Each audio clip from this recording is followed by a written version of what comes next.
After filming for a few years now, there's a lot of shots I've tried, but not always something exciting is going on in my life, like a vacation or a road trip, you name it. Most of the time I'm filming myself at home, which can be sometimes a little hard because you film your everyday life and most of the time the same things. This is why I want to maintain creative through specific tools. And these tools I want to show you in this video right now. These tools are helping me to stay creative and that I don't get bored of making videos and generally filmmaking. We will just dive into it.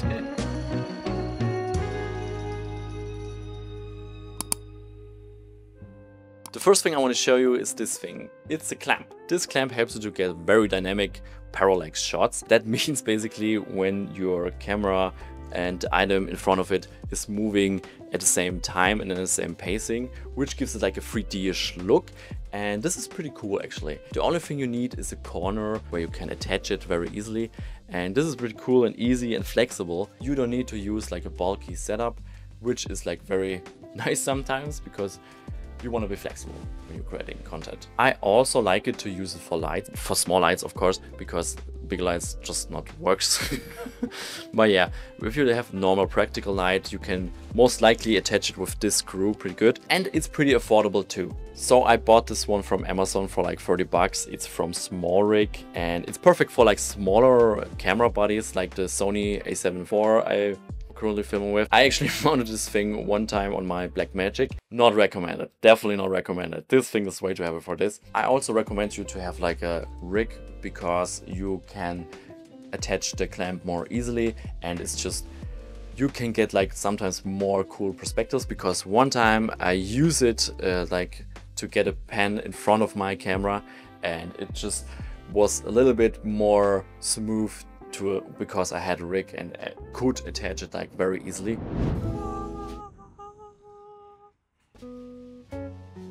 So another thing I want to show you, this is like very impossible to do it that way with my microphone. Wait a second, better. So another thing I want to show you here is a reflector.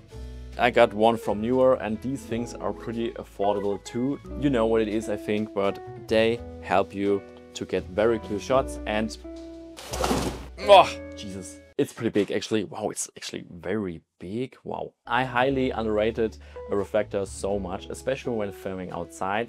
This is a game changer. I never thought it like until a few years ago or like until a year ago, and it was just crazy. Like it's so obvious of course, but especially when the sun is shining outside, you can get like the diffuser out of your reflector and you just get a smooth light and you get rid of the harsh lights of the sun, and you don't have to find a random spot where under the tree when you're outside, because this is sometimes not working that well. I personally like to use the silver side of my reflector because I prefer the cold light. You can just create a very crisp contrast because it enhances your highlight and your shadows of your person you're filming. It just pops much more and I love that. Sometimes when you're outside, having a light with you can be like very tricky or like, I don't know, I don't prefer lights outside. And this is why I use a reflector, because it's just more easy to handle. You don't have like technical struggle with it or something. It just is easy to use. And you just, the one thing which is not that good is you need another person to hold it most of the time. You can also attach it to a tripod or like a C-stand, of course. The thing also is the reflector is so strong sometimes your person in front of it can get grilled by it because it's so strong. So take a step back and take care that your subject doesn't get reflected so hard. And I'm also using a reflector right now. You can see it here basically. That's actually a flag, but I'm still using it as a reflector, which is cool.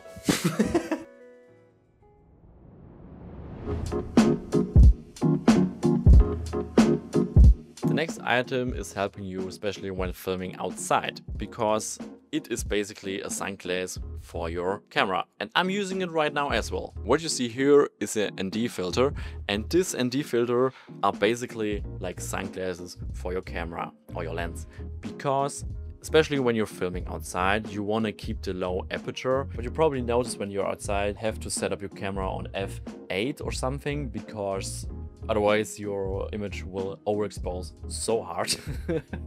And this is why you need a sign glass for your camera.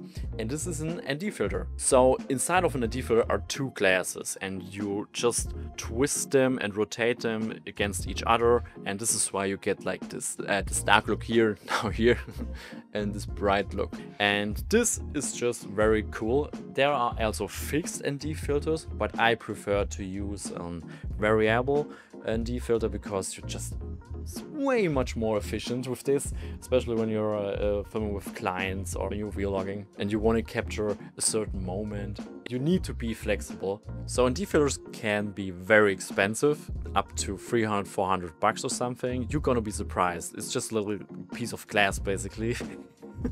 But there are also cheaper options, like I have one from KNF Concept and I got another one from Tiffin, and the Tiffin one was a little bit more expensive. So the thing is about ND filters, they're amazing, right? But they are still expensive, but you need to take care when buying it, I think. So if you have more than one lens, it's very important to buy a ND filter which has the filter thread size of your biggest lens. Like for mine is 82mm, so I can still attach it to other lenses which have like a filter thread size of 78, 76, 72. I think 78 doesn't exist, to be honest.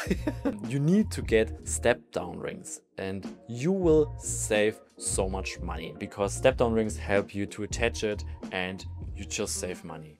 So another bonus tip is, I actually mentioned it just a few moments ago, step down rings, because I found myself on set not having step down rings, and because we had two separate lenses and just one ND filters. Luckily someone else managed to have some and saved the day, and we couldn't use every lens. This helped so much on set. And also, cool thing is, I can show you this right now, because here sometimes you can get like a very cool look. You see these edges here.